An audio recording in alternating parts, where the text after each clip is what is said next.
13ই June পৃথিবীতে ফেরার কথা ছিল তাঁদের, কিন্তু ফেরা অনিশ্চিত সুনিতা উইলিয়ামসের। তাঁদের উদ্দেশ্যে যা বার্তা দিলেন ইসরো প্রধান, তাহলে মহাশূন্য থেকে কবে ফিরবেন তারা? বর্তমানে পূর্ব ভারতের বন্ধ্যাত্ব চিকিৎসার সেরা ঠিকানা রামকৃষ্ণ আইভিএফ সেন্টার। মা হওয়ার স্বপ্ন পূরণ। মহাকাশে বন্দী সুনিতা উইলিয়ামসরা স্বাভাবিকভাবেই চরম উৎকণ্ঠার মধ্যে কাটছে সময়, কিন্তু তাদের নিয়ে আপাতত ভয়ের কোনো কারণ নেই, এমনটাই জানিয়েছেন ইসরো প্রধান। আন্তর্জাতিক স্পেস স্টেশন দীর্ঘ সময় ধরে থাকার জন্য অত্যন্ত সুরক্ষিত একটি জায়গা। যদিও তিনি মনে করেন, কোনো মহাকাশযানে যখন নভোশ্চরদের মহাকাশে পাঠানোর চিন্তাভাবনা করা হয়, তখন সবার আগে ফেরার বিষয়টি নিশ্চিত করা উচিত। প্রসঙ্গত, নাসার মহাকাশযান স্টারলাইনার এই প্রথম নভোশ্চরদের নিয়ে পাড়ি দিয়েছিল মহাকাশে।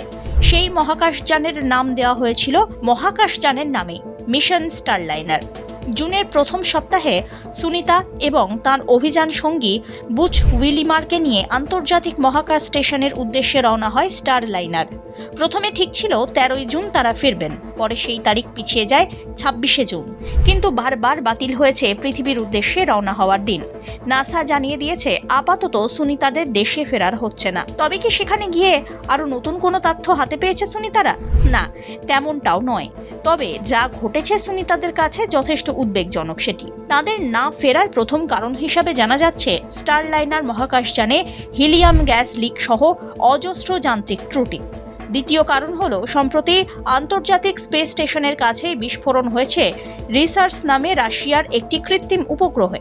তারপরে সেটি টুকরো টুকরো হয়ে ছড়িয়ে পড়েছে মহাকাশ স্টেশনের চারপাশে।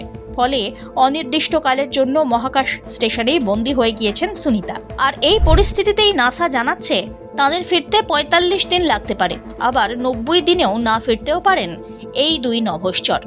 এই আবহে ইসরোর প্রধান এস সোমনাথ জানাচ্ছেন, আন্তর্জাতিক মহাকাশ স্টেশন অত্যন্ত নিরাপদ জায়গা। সেখানে সুনিতা এবং বুচকে নিয়ে 9 জন নভোশ্চর আছেন। তবে এ নিয়ে চিন্তার কিছু নেই। সুনিতাদের ফেরানোর জন্য একটি নতুন মহাকাশযান তৈরি হবে। স্টারলাইনারের মতো মহাকাশযান তৈরির সময় আগেই লাগে, সেটি মাথায় রাখা দরকার বলে মনে করছেন তিনি। একই সঙ্গে সুনিতাদের সাহসের প্রশংসাও করেছেন ইসরো প্রধান। Bureau report, 3NI news Bangla. বর্তমানে পূর্ব ভারতের বন্ধ্যাত্ব চিকিৎসার সেরা ঠিকানা রামকৃষ্ণ আইভিএফ সেন্টার। এখানে বিশেষজ্ঞ ডাক্তার, উন্নত প্রযুক্তি এবং বিশ্বমানের পরিষেবা আপনার কোল আলো করবেই। খরচ আপনার সাধ্যের মধ্যে। Ramakrishna IVF centre. মা হওয়ার স্বপ্ন পূরণ।